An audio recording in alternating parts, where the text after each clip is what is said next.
औज़ुबिल्लाहि मिनश्शैतानिर्रजीम बिस्मिल्लाहिर्रहमानिर्रहीम।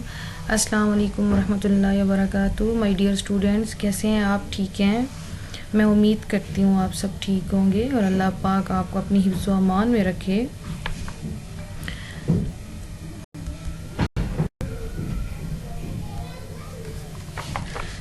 आज का हमारा जो लेक्चर है हमने जो लेना है फाइनेंशियल अकाउंटिंग में, और हम accounting information for decision making में बेसिक कॉन्सेप्ट्स ही हम लोग पढ़ रहे हैं, क्योंकि ये हमारा एक इंट्रोडक्टरी अभी चैप्टर ही चल रहा है और बेसिक्स पे ही हम लोग फोकस कर रहे हैं। और प्रीवियस लेक्चर्स में हम थोड़ा सा उसका एक ओवरव्यू ले लेते हैं कि हम क्या क्या अब तक डिस्कस कर चुके हैं।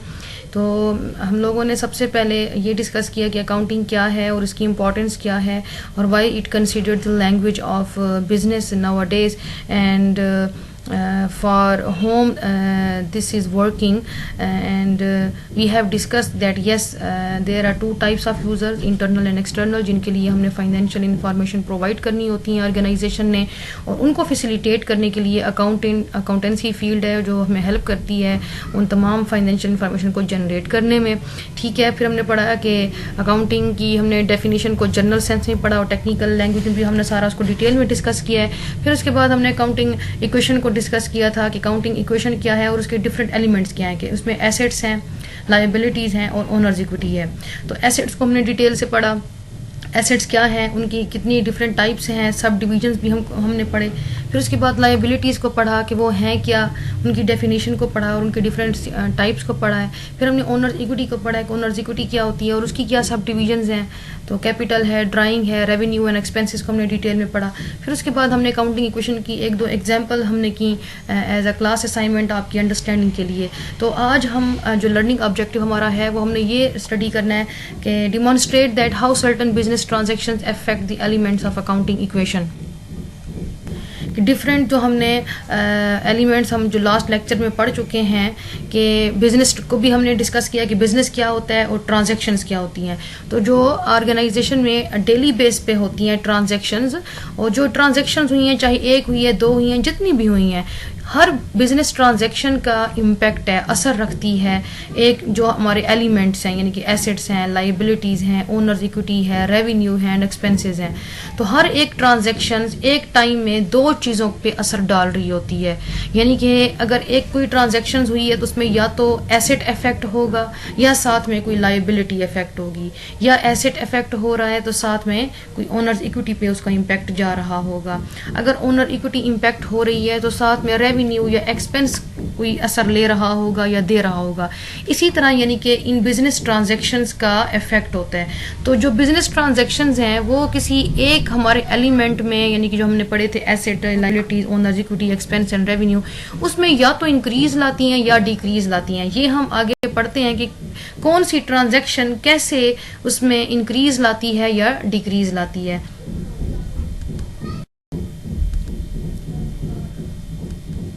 हम अब इस चीज़ से तो डिनाई नहीं कर सकते कि किसी चीज़ का असर ही नहीं होता, नहीं, हर एक चीज़ अपना असर रखती है। तो अगर हम इस तरह बिजनेस ट्रांजैक्शन की बात करते हैं तो कोई भी इवेंट अगर ऑर्गेनाइजेशन में आकर हुआ है और उसमें मनी की इन्वॉल्वमेंट है, मतलब फंड्स की या पैसे की लेन देन हो रही है, ख़रीदो फरोख्त हो रही है, तो कोई इवेंट आकर हुआ है और उसने अपना इम्पैक्ट डाला है उस ऑर्गेनाइजेशन में, तो कौन सा इम्पैक्ट डाला है, चाहे उसमें इंक्रीज लाया ऑर्गेनाइजेशन के एसेट्स में, लाइबिलिटीज़ में, ओनर्स इक्विटी में, या डिक्रीज लाई, उसको हम डिस्कस करते हैं।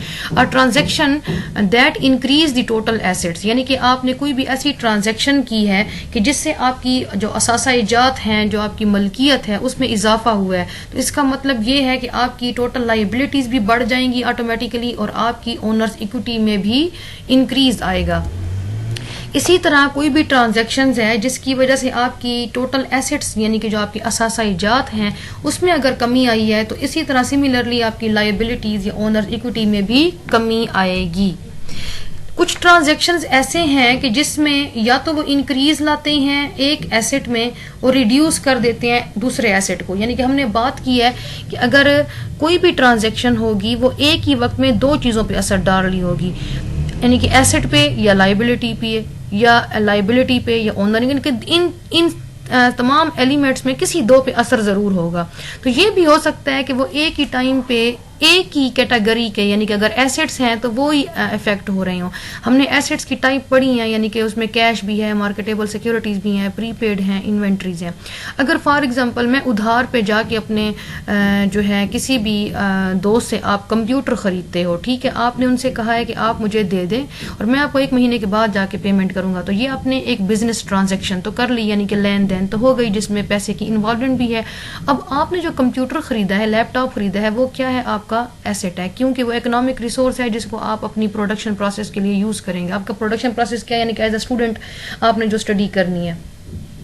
अब आपने जो उसको पैसे तो देने हैं, यानी कि आपके पास एक एसेट आ गया। अगर आप ऑन कैश ट्रांजैक्शन करते हैं तो उसी टाइम जब आपने उसको लैपटॉप खरीदा और पैसे दे दिए, कैश आपका क्या था, एसेट था, यानी कि एक एसेट आपके पास आया और दूसरा एसेट आपके हाथ से चला गया। इस एक ही ट्रांजैक्शन में एसेट इफेक्ट हुआ है 2 तरह से, यानी कि एक तरह से आया है, दूसरी तरह से गया है।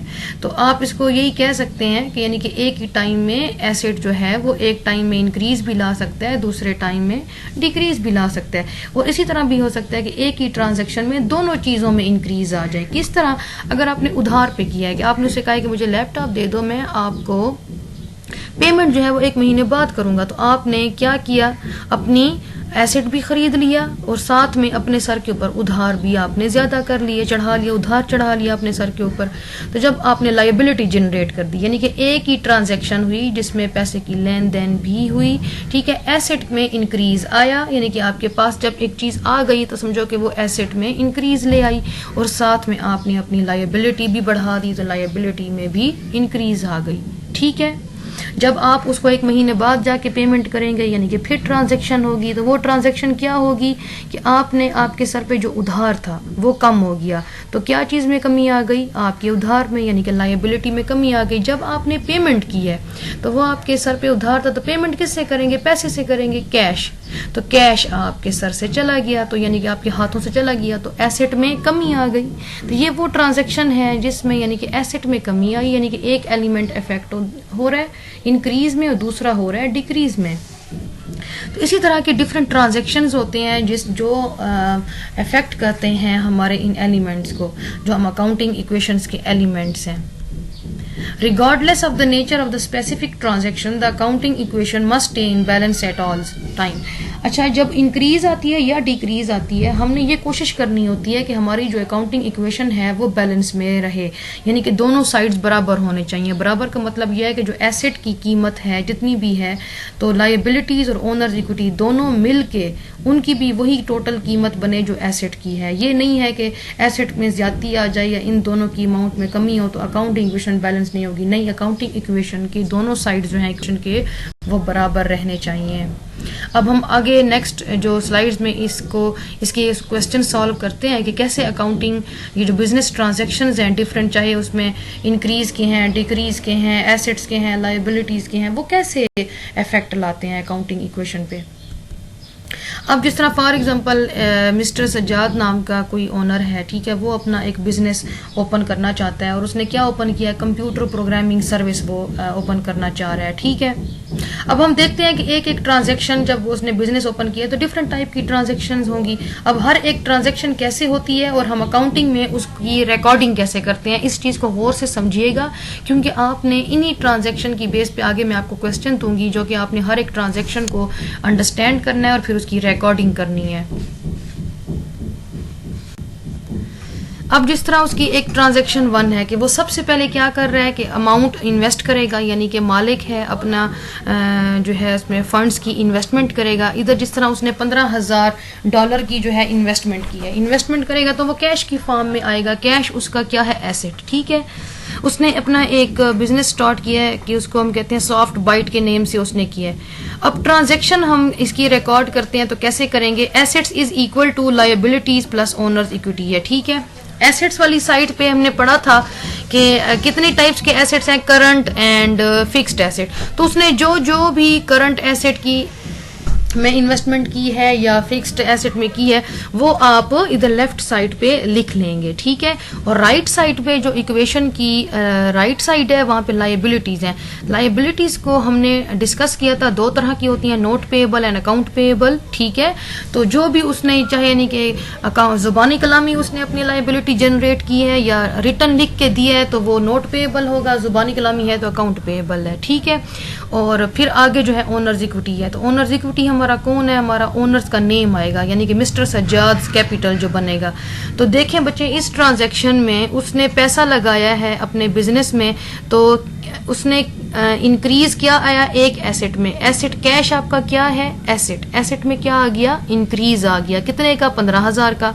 और उसी के साथ ही देखें इसी ट्रांजैक्शन में दूसरा एलिमेंट भी हमारा इफेक्ट हो रहा है, वो कौन सा है, ओनर्स इक्विटी। यानी कि एक हमारा एलिमेंट इफेक्ट हुआ कैश एसेट, दूसरा हमारा एलिमेंट इफेक्ट हो रहा है कैपिटल यानी कि ओनर्स इक्विटी का पार्ट, ठीक है। तो इसी तरह फिर आपने उसकी जगह जाके उसकी अमाउंट दोनों साइड्स बराबर होनी चाहिए। कहने का मतलब ये है कि एसेट अगर 15,000 है तो इज इक्वल टू कैपिटल भी 15,000। दोनों साइड्स हमेशा अकाउंटिंग इक्वेशन की इक्वल होनी चाहिए, कोई भी ट्रांजेक्शन की आप रिकॉर्डिंग कर रहे हैं तो। अब हम चलते हैं कि उसने फॉर एग्जांपल अपने बिजनेस के लिए उसको कंप्यूटर की ज़रूरत पड़ गई है और उसने जो है कंप्यूटर की परचेज की है, ठीक है। यानी कि डिफरेंट ऑफिस में डिफरेंट इक्विपमेंट्स की ज़रूरत पड़ती है, जिस तरह ऑफिस के लिए डिफरेंट होते हैं, प्रिंटर है, आपका स्कैनर हो गया, डिफरेंट और चीज़ें हैं जिनको ख़रीदना होता है और ज़रूरत पड़ती है। तो जब आप कोई भी माल ख़रीदते हैं यानी कि सेकेंड ट्रांजेक्शन जो हमारी होगी, फॉर एग्जाम्पल आपने वो की है कैश जो है आपने पेमेंट की है, ख़रीदेंगे तो एसेट तो आ गया आपके पास, ठीक है। एसेट क्या था, यानी कि आपका कंप्यूटर था। तो एक एलिमेंट में क्या आया, ट्रांजैक्शन का इम्पैक्ट इंक्रीज का आया, ठीक है। एसेट क्या आया, इंक्रीज लेके आया। लेकिन साथ ही जब आपने कैश की सूरत में पेमेंट कर दी है तो कैश भी आपका एसेट था, तो दूसरे हाथों में कैश जो है वो डिक्रीज हो गया। यानी कि इस ट्रांजैक्शन में दो चीजें तो इफेक्ट हो रही हैं लेकिन एक ही हुई है, यानी कि एसेट दो तरह से हुई हैं। एसेट में इंक्रीज आया और साथ ही एसेट में डिक्रीज भी आया। कौन से एसेट में इंक्रीज आया, इक्विपमेंट भी हमारा एसेट है और कैश भी हमारा करंट एसेट है, उसमें डिक्रीज आ गया, ठीक है। तो दोनों साइड जो है आपकी इक्वल होनी चाहिए। अब देखें कि वो जितना 7,000 था वो इक्वल हो गया, यानी कि 7,000 की चीज़ आ गई और 7,000 आपका नेगेटिव हो गया तो रिमेनिंग बैलेंस 0 हो गया, ठीक है। ये आपने ट्रांजैक्शन की रिकॉर्डिंग आपने इस तरह कर ली। चलते हैं ट्रांजैक्शन थर्ड में। अब Soft Byte purchases computer paper यानी कि जो प्रिंटर पेपर्स होते हैं, सप्लाईज हैं different, expected to last several month for from Warda supply company for 1600 on account. यानी कि अब उसने क्या किया कि उधार पे उसने जो है वर्दा सप्लाई कंपनी से जो है उसने $1,600 की जो है उसने परचेजिंग की है, यानी कि खरीदो फरोख्त किया है। ये फिर तीसरी ट्रांजैक्शन हो गई, ठीक है। इसमें भी पैसे की इन्वॉल्वमेंट थी। उसने क्या किया कि उसमें एक चीज़ में इंक्रीज आया और दूसरी चीज़ में भी उसने क्या किया, अपना इंक्रीज लेके आया। किस तरह कि 1600 में जब उसने एसेट सप्लाईज कहेंगे ना, जो हमारे प्रिंटर के पेपर्स हैं वो हमारे क्या है, एसेट्स हैं, एसेट सप्लाईज इसको हम कहेंगे।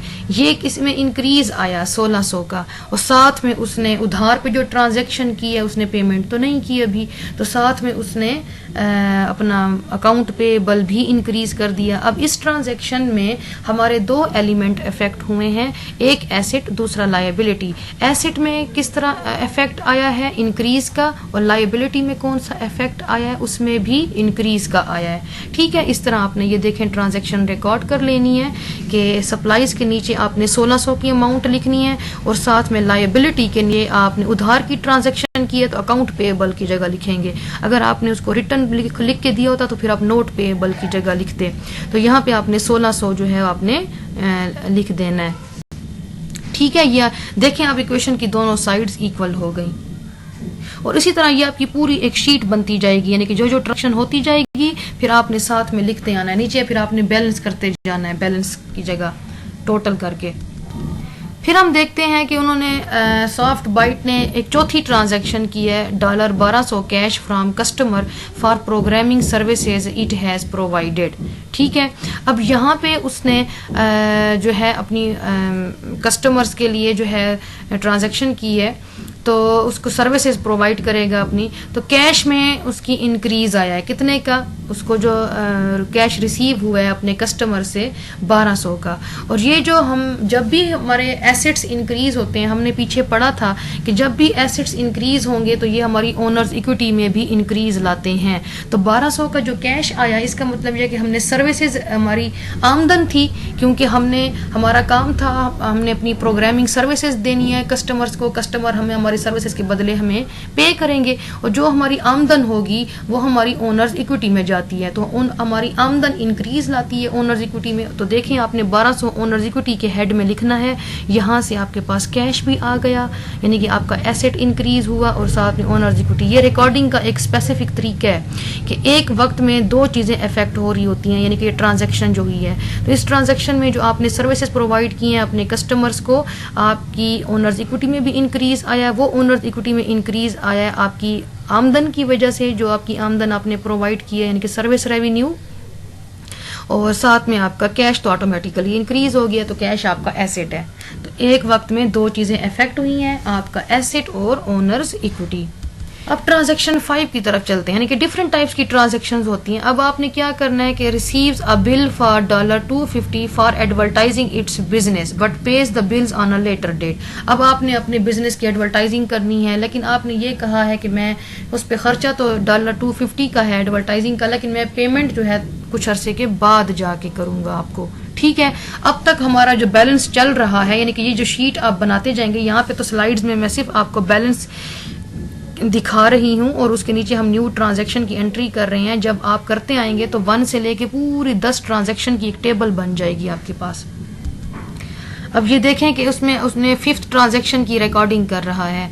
कैसे कि उसने कहा है कि मैंने एडवर्टाइजिंग एक्सपेंस तो उसने क्रिएट किया है, ठीक है, लेकिन मैं पेमेंट जो है बाद में करूंगा। तो उसने अपने सर के ऊपर उधार इंक्रीज कर लिया है, तो अकाउंट पेएबल उसके इंक्रीज हो गए, यानी कि लायबिलिटी उसकी इंक्रीज हो गई। और साथ में उसने जाहिर सी बात है पेमेंट की है ना एक चीज़ की, एडवर्टाइजिंग एक्सपेंस। तो हम पहले डिस्कस कर चुके हैं कि जो एक्सपेंस हैं या अखराजात होते हैं, ये आपकी ओनर्स इक्विटी में डिक्रीज लाते हैं। तो एक तरफ आपकी उधार भी बढ़ गया, यानी कि लायबिलिटी इफेक्ट हो रही है, दूसरी तरफ जो है आपके एक्सपेंस की वजह से ओनर्स इक्विटी में कमी आ रही है। अब देखें कि दोनों अकाउंटिंग इक्वेशन में एक चीज़ इंक्रीज ला रही है, दूसरी चीज़ डिक्रीज ला रही है। तो वैसे देखा जाए तो अकाउंटिंग इक्वेशन हमारी बैलेंस में है, ठीक है। इस तरह आपने रिकॉर्डिंग करनी है। फिर हम चलते हैं कि Soft Byte provides programming services. अब उसने फिर प्रोग्रामिंग सर्विसेज अपने कस्टमर को प्रोवाइड की हैं, ठीक है, जिसकी कीमत जो है वो 3,500 है।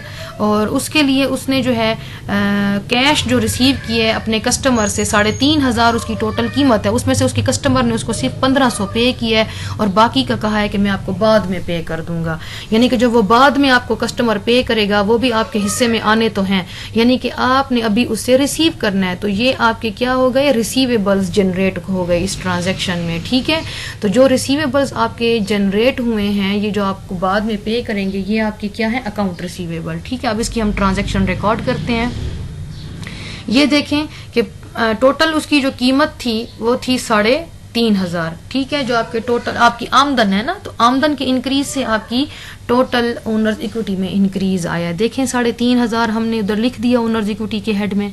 अब ओनर्स इक्विटी के हेड में 3,500 में से आपने कितना रिसीव किया, सिर्फ 1500। तो 1500 क्या है, कैश आपका एसेट वाली साइड पे जाएगा। तो एसेट वाली साइड में जाके आपने कैश वाले कॉलम में 1500 लिख लेने हैं। बकाया आपने कितना रिसीव करना है अपने कस्टमर से, जिसने कहा है कि मैं आपको कुछ टाइम के बाद पे करूंगा। 2000 आपका बकाया रहता है जो आपने रिसीव करने हैं।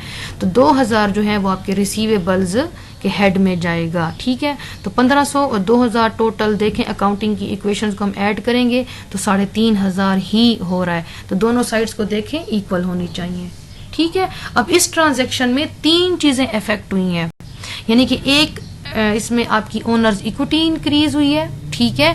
दूसरी तरफ आपका करंट एसेट 2 इफेक्ट हुए हैं। एक करंट एसेट में इंक्रीज आया है 1500 का, और साथ में 2000 अकाउंट रिसीवेबल भी जनरेट हो गए।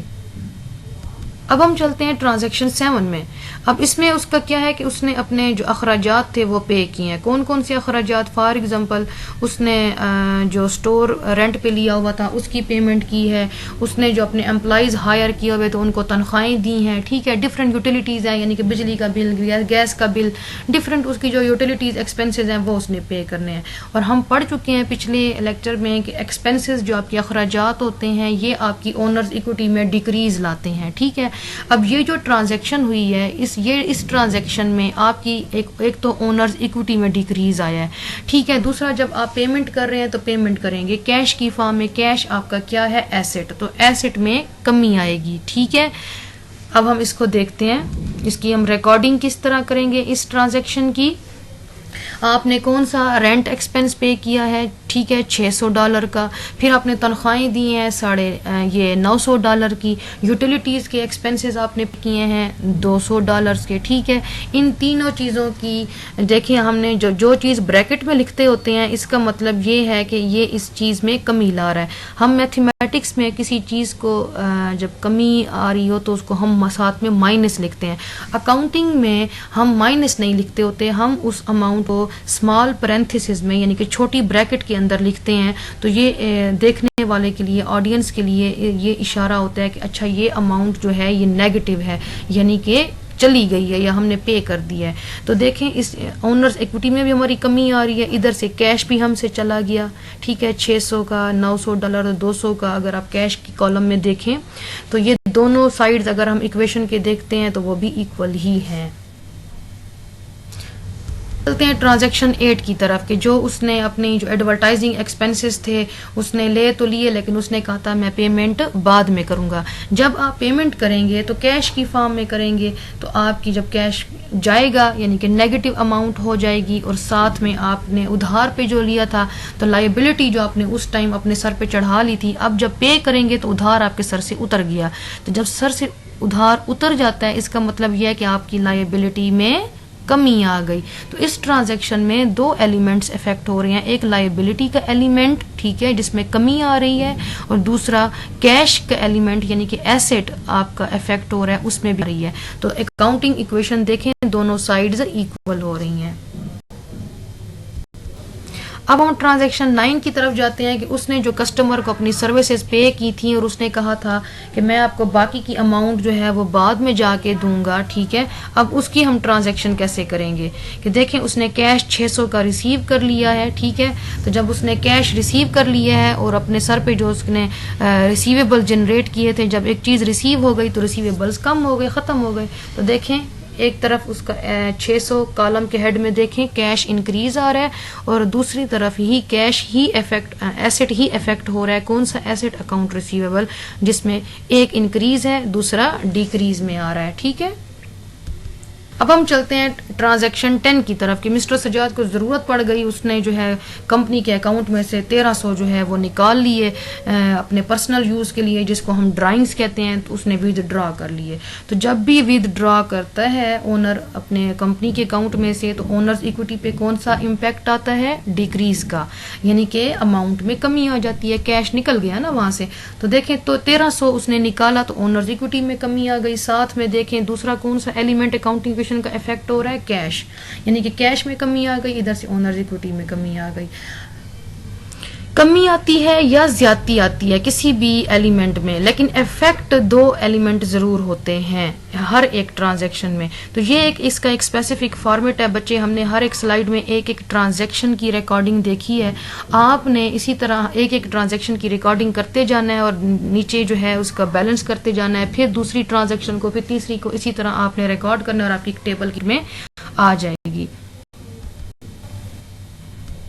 ये एक प्रैक्टिस क्वेश्चन आपको मैं दे रही हूँ कि किस तरह जो है डिफरेंट बिजनेस ट्रांजैक्शंस जो हैं वो होती हैं तो उनका क्या इम्पैक्ट होता है। यानी कि ये ए से लेके आई तक डिफरेंट ट्रांजैक्शन दी गई हैं कि बारोड मनी फ्रॉम बैंक की पहली ट्रांजैक्शन ने उसने बैंक से उधार लिया है। फिर दूसरी ट्रांजैक्शन में वो क्या कह रहा है कि sold land for cash at a price equal to its cost, कि उसने ज़मीन खरीदी थी, ठीक है, और उसने उसको बेच दी है उतनी ही कीमत पे जितनी पे उसने खरीदी थी। तो इस ट्रांजैक्शन का क्या इम्पैक्ट होगा एसेट पे, लायबिलिटीज पे और ओनर्स इक्विटी पे।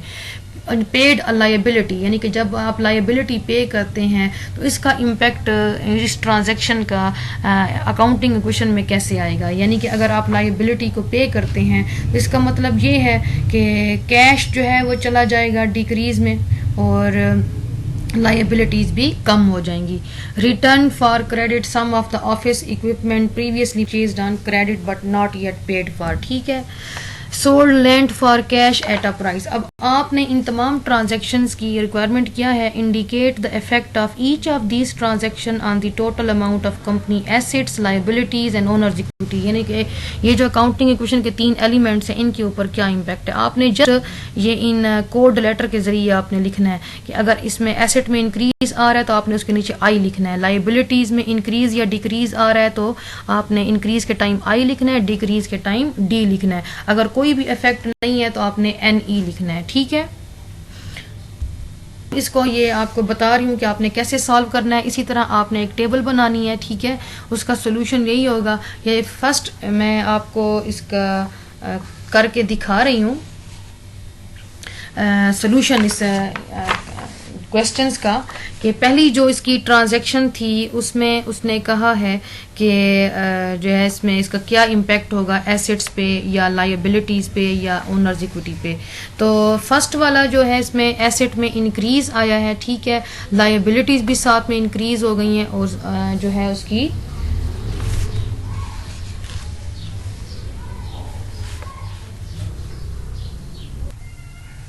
ठीक है, क्योंकि जो फर्स्ट ट्रांजैक्शन है वो उसमें ये कह रहा है कि इसका इम्पैक्ट लिखें अकाउंटिंग इक्वेशन पे क्या आएगा। तो पहली हमारी जो ट्रांजैक्शन हुई है वो कौन सी थी, borrowed money from a bank, यानी कि आपने उधार लिया है बैंक से। जब बैंक से आपने उधार लिया है तो आपके पास क्या आया, कैश आया। कैश आपका क्या है, एसेट, यानी कि आपने इधर क्या बताना है कि एसेट में इंक्रीज आया तो आपने एसेट के नीचे आई लिख देना है, आई का मतलब ये इंक्रीज।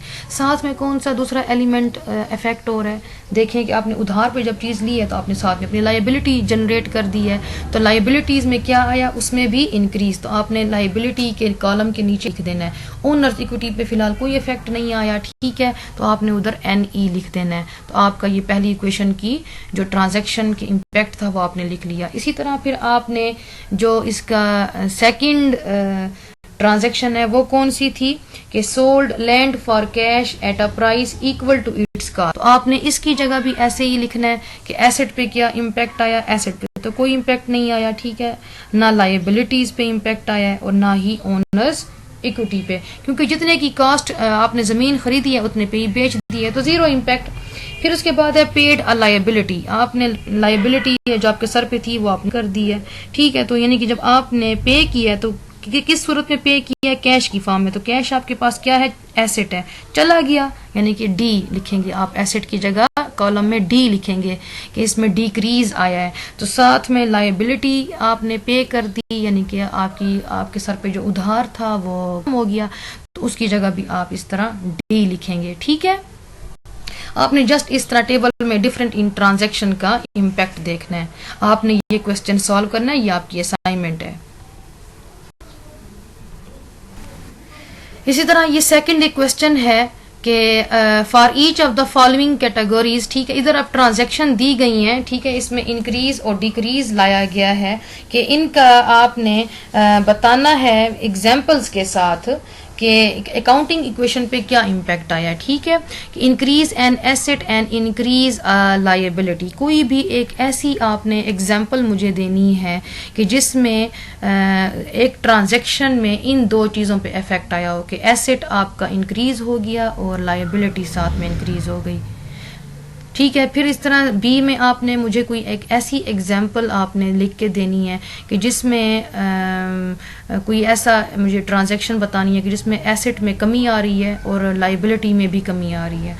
मैं आपको एक मिसाल के तौर पे हम लोग आगे चलते हैं, इनको हमने सॉल्व तो किया हुआ है लेकिन आपने जो है इनकी मुझे एग्जांपल असाइनमेंट के तौर पे लिख के देनी है। यानी कि ये देखें कि अब हमने ये इधर increase an asset and increase liability.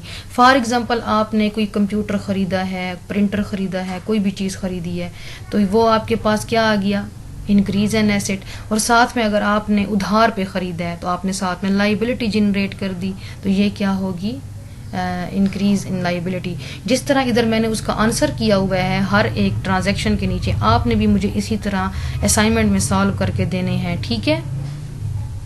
Decrease N asset and decrease a liability, देखें कि इस तरह की आपने फॉर एग्जांपल पेमेंट की है, कोई भी अकाउंट पेएबल या नोट पेएबल की, यानी कि आपने अपने सर पे उधार जो था वो आपने पे किया है, तो इस ट्रांजैक्शन से क्या होगा कि आपके एसेट में भी कमी आई है, यानी कि कैश की सूरत में जो आपने पेमेंट की है, और साथ में आपकी लायबिलिटी भी पे हो गई, तो उसमें कमी आ गई, ठीक है। इंक्रीज वन एसेट, कोई ऐसी ट्रांजैक्शन जो है वो कह रहे हैं कि बताएं कि जिसमें एक एसेट में इंक्रीज आ रहा है और दूसरे एसेट में डिक्रीज आ रहा है। तो जब आप उधार, जिसको आपने अपने कस्टमर को अगर उधार पे चीज़ बेची थी, जब आप उससे रिसीव करने जाएंगे तो ये वो ट्रांजैक्शन है जिसमें एक एसेट में इंक्रीज आ रहा है दूसरे में डिक्रीज। कैसे? आपने जब उससे अपना उधार ले लिया तो आपके हाथ में पैसा आ गया, तो पैसा क्या है? कैश, एसेट में इंक्रीज आ गया, और साथ ही जो आपने रिसीवेबल्स जनरेट किए थे, उधार जो उसके सर पे था उसको हम रिसीवेबल्स कहते हैं, उसमें कमी आ जाएगी। जब पैसा ले लिया, उधार आपने ले लिया, तो वो कमी आ गई ना, ख़त्म हो गया, तो उसमें दूसरा एसेट क्या हो गया? डिक्रीज। इसी तरह चौथा है increase an asset and increase an owners equity. तो ऐसी कोई मिसाल दें कि जिसमें आपका एक तरफ एसेट इंक्रीज हो रहा हो और दूसरी तरफ ओनर्स इक्विटी, यानी कि अगर आपने पैसा इन्वेस्ट किया है अपने ऑर्गेनाइजेशन में, तो पैसा क्या है? कैश इन्वेस्टमेंट, आपकी एसेट है वो इंक्रीज हो रहा है, और दूसरी तरफ ओनर्स इक्विटी में भी इंक्रीज आएगा। पांचवा इस तरह है इंक्रीज वन एसेट, कोई ऐसी मिसाल दें कि जिसमें एक तरफ तो एसेट इंक्रीज हो रहा हो, दूसरी तरफ एसेट डिक्रीज भी हो रहा हो, कोई भी एसेट, और इंक्रीज लायबिलिटी। फॉर एग्जांपल आपने कोई गाड़ी खरीदी है, ठीक है, और उसका जो है आपने कहा है कि जी हम इसका हाफ जो है पेमेंट अभी कर देते हैं और हाफ पेमेंट जो है हम बाद में कर देंगे। तो ये जो आपने ट्रांजैक्शन जाके की है, इसमें तीन चीज़ें इफेक्ट हो रही हैं। गाड़ी आ गई आपके पास, गाड़ी क्या है? आपका एसेट है, ठीक है, एक एसेट इंक्रीज हो गया।